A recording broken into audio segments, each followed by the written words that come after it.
They could not have picked a better Seiyu to voice Yor. I think her voice is just so soft and just kind of fits this character kind of perfectly. Just that sense that she's kind of innocent, a little bit ditzy, obviously, in relationships, but still kind of soft in some way. Just a very comforting voice. But yes, Spy X Family episode 2 was still amazing. Really am enjoying this series so far. I think, again, I'm echoing a lot of what I said in the first episode, but I really feel like this writer is good at, yes, a comedy type action thing, but still having these decently built characters that have stories behind them that are very subtle, but very impactful at the same time. That is my thoughts on episode 2, so let's jump right into it. So 2 perspectives from this episode. Obviously, from Lloyd's perspective, trying to find a wife to go to this interview with, and so he's pretty much... I love how at some point, when he goes to the seamstress for Anya's clothes, it gives us an indication that Lloyd has literally memorized every single female in this entire area. So as he's standing there and he's looking at all these people,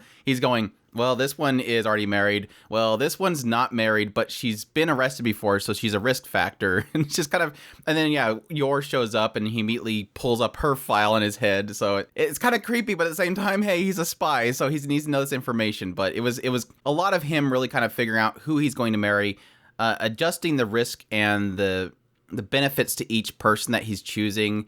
Obviously getting into the other agents, which I thought was a really cool tie-in, because they had the whole scene with Yor and all these girls. They're talking about how these people are being arrested. They're obviously teasing Yor, saying because you're 27 and you're still single, you're kind of a risk factor. They look upon her as possibly being a spy, because why would she be 27 and still single in this world? But the tie-in with him and talking with Frankie, they're essentially talking about how these are actually agents that are being arrested. That there's like this big spy hunt happening. And so a lot of the agents that are within his organization are not options for him, because he's like, well, they're all being hunted down right now, so too much of a risk there. And then from Yor's perspective, we have the opening with pretty much everybody that she's working with, and they're, let's just put it plainly, a bunch of bees in that room, all pretty much picking on Yor because she's still single. They're talking about this other guy they're working with and how he's a creeper. And yeah, just pretty much hitting heavily on the fact that Yor's still single and she's not going to find anybody, and that she's going to get hunted down as a spy. But yes, from our perspective, we're learning that Yor's an assassin. So kind of similar to Lloyd, she doesn't really have any experience with relationships because she's always been hiding her identity and working as an assassin her entire life. We learn eventually that she was very young, she was trained to be an assassin, and then she now pretty much works for the person that trained her. She doesn't feel like she'd be fitting to be somebody's partner because all that she knows how to do is clean. Plays into the whole assassin thing. I like it. She doesn't know how to cook or anything, because you don't cook when you assassinate. But when you assassinate, you do have to clean up afterwards. So obviously the only thing she's good at is cleaning up. She knows how to get rid of stains. She knows how to wash things because she's killed people. But again, this is where it's kind of hitting on that really cool aspect of very surface level but impactful storytelling, and the idea that Yor has insecurities. She doesn't really think that she's going to be able to have a partner. She fears the idea that if she doesn't find a partner, she's going to get caught, because again, being single at 27 is apparently a sin in this world, and you cannot be single, otherwise you're going to be seen as a spy. But obviously the other thing that's pushing her to find a partner is because she feels like she's holding her brother's back. Her brother's always supported her, and now he's like, look, I can't get this promotion because I'm afraid of leaving you behind. You need to find somebody. And so she's trying to at least ease his mind that, look, I can find somebody, I'll be fine. And that comes in Lloyd as they finally meet each other. I really love this first meeting. Like I said, having Lloyd have this whole database of single information, but he's also thrown off because she snuck up on him. He didn't see her come, and she knows that he's been looking at her, so he's kind of thrown off by her. But having Anya in the middle, reading both their minds, figuring out that Yor is an assassin, and she immediately goes, oh my gosh, it's an assassin. And then she's like, this is exciting. And the narrator's like, Anya just is craving entertainment. Like, Anya is this way because she just wants to be entertained. And so, yeah, when it comes to the point of will they get together, she immediately jumps in and says, oh, I wish I had a mother, just to clear up the misconception that he has a wife.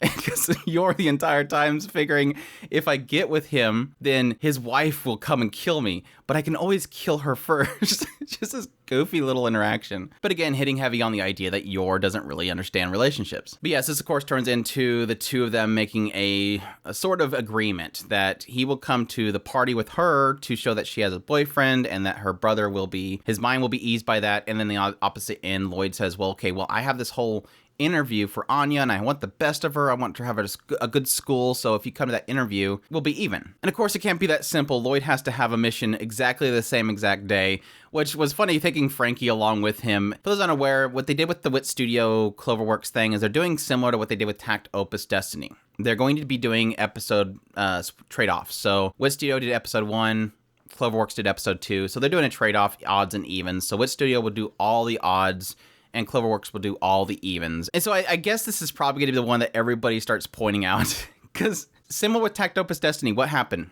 Everybody was judging the 2 episodes. So all the evens, it was evens versus odds. What studio's doing better? And so I couldn't help but this whole scene where Lloyd has to take down 38 of these guys. And they did this kind of really from a distance action scene where he's just kicking and punching and shooting people down. And it wasn't really the most amazing animated because it was just literally a still angle shot and just him bouncing around hitting everybody. And so my mind immediately goes to, so there's the ammunition. The people that are the odds people will be going, look, which studio's better? But that's fine. My mind just goes that direction. I think it was a fantastic episode either way. So, and this gets into probably the most impactful point of this episode. I mean, this scene and the following scene were just absolutely fantastic. You're at this party alone. She feels like she has obligation to go there anyways, despite the fact that him not showing up. She thinks this is what it means to have your heart played with. She goes there, and yeah, the gossip girls start just going off on a tangent, making fun of yours, saying that she was lying. She never had a boyfriend. She's pathetic. She's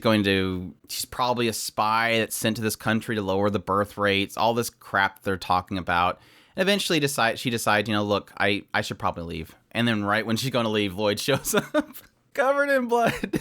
I got a huge kick out of this. It's like, okay, how the heck is he going to explain this? And he just goes, oh, I'm a psychiatrist, and one of my patients was having a violent episode, so I got a little blood on me. And the girl's trying to throw her off by saying, oh, well, she's still useless. I'm going to embarrass her in front of everybody. And then York kicks the plate up in the air. And he's like, honey, I know that you like to make sure that food's not wasted, but you shouldn't be using your feet. That's a little bit unbecoming. Of course, yes, he also kind of pretty much came in there and just claimed that he was her husband. So yeah, it was just a really cute scene because they're just 2 weird oddballs. And them kind of being in a relationship surrounded by normal people, as Yor was kind of classifying it as. This is what normal is. I'm not fit in this environment, which I think is great. It's that whole idea of just being the oddball, not quite at this moment accepting it, but at least acknowledging that you're different. But at the same time, it's not necessarily a bad thing because what she's looking at is normal, and that normal's terrible. Again,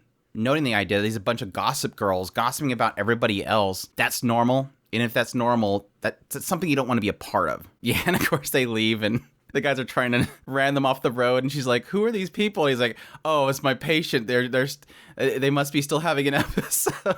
And she totally accepts it. He's like, is this lady dumb? Oh, man. And they're just going through all these alleyways and fighting all these people. She's like, is this really how you should treat your patients? And he's like, yeah, sometimes they take a little bit of impact in order to correct them. And then they have the little notes on the screen saying, this is not real. But yeah, they're really, really fun just watching them running around. And of course, she's claiming that she knows self-defense from her brother. And so she's able to fight them off and apologizing for hitting his patients. And eventually, yeah, her going, look, can we just get married? And he's like, that was interesting. I took note of that. The moment she's like, I know this is not the good time to bring it up, but why don't we just get married officially? And he just completely falls over. I'm like, wow, the great Twilight literally lost his footing for one comment. So it kind of shows that he still has these little cracks that she can get in there for. But yes, accepting this and not having his ring, he decides to use... I had this one spoiled for me, so that was kind of unfortunate. When he grabbed the ring, I'm like, that's not going to be in his pocket, because I already seen somebody posted the screenshot, or maybe it was from the manga, of him putting the grenade pin inside on her finger. So I was like, it's fine, but it was still really well put together. It was really, really cute seeing it, and it really encompasses these 2 characters. They have this hidden side that is a violent side, and this is them pretty much acting that out. If you're going to get married, you might as well use a grenade pin. But it's great because this episode really did personify the chemistry that I was looking forward to. Like I said with the first episode, Anya and Lloyd were really fantastic chemistry. I really enjoyed the shenanigans between the 2 of them. And what we get in this episode is introducing the final piece to this whole chemistry, which is Yor. And so it has me more excited about the following episode because we're going to see more Anya with Yor, which we only got like a little brief taste of it. But yeah, Lloyd and Yor, just I'm liking that so far because it didn't really keep it a secret, the violence that's around them, for very long. My expectation was that they were going to keep the hidden side hidden for quite a while, but to have Yor and Lloyd already kind of involved in a bunch of people trying to take them down, and they're fighting off these people, it's kind of like it's embracing it already. Now again, it jokes about the idea that Lloyd is talking about that these are his patients and they having psychotic episodes to hide the fact that he's a spy, but Yor's kind of going along with it, and he thinks that she's dumb for that, but yeah, she is kind of ditzy. She doesn't have those normal social cues to really play in her head. She's been killing people for a long time. So, she's taking his word for it. Like, she's accepting that this is kind of his normal life, that he has to deal with this as a psychiatrist, which again plays into a little bit of her ditziness, but it's kind of an experience thing. She's never really experienced hanging around normal people. She hasn't experienced hanging around people that are psychiatrists. So she just assumes that that's the norm, which has me kind of curious if we're going to have the reverse effect, that we're going to have Lloyd at some point. I don't know. I don't know how they would play it off, because Yor technically as an assassin would be killing people, and it's kind of hard to play that off as, oh, well, he must be tired, and he's like, okay, well, that's obvious the case. Lloyd isn't really the same case as Yor. Yes, he's clueless about relationships, but he's knowledgeable about people because he has to be a spy. So he's not going to be the same case as Yor of accepting whatever she says. So I'll be curious how they will play off what cues he may get that Yor is assassin that she'll have to hide, is I guess the best way to put it. Anyways, that's my thoughts on episode 2 of Spy X Family. Hope you guys enjoyed this video. If you did, hit that like button down below, comment, let me know what you thought of the episode, if you're enjoying it so far. Subscribe if you haven't already, share this if you can, support us on Patreon, or throw a tips link in the description below. We definitely appreciate everybody that does, and y'all take care.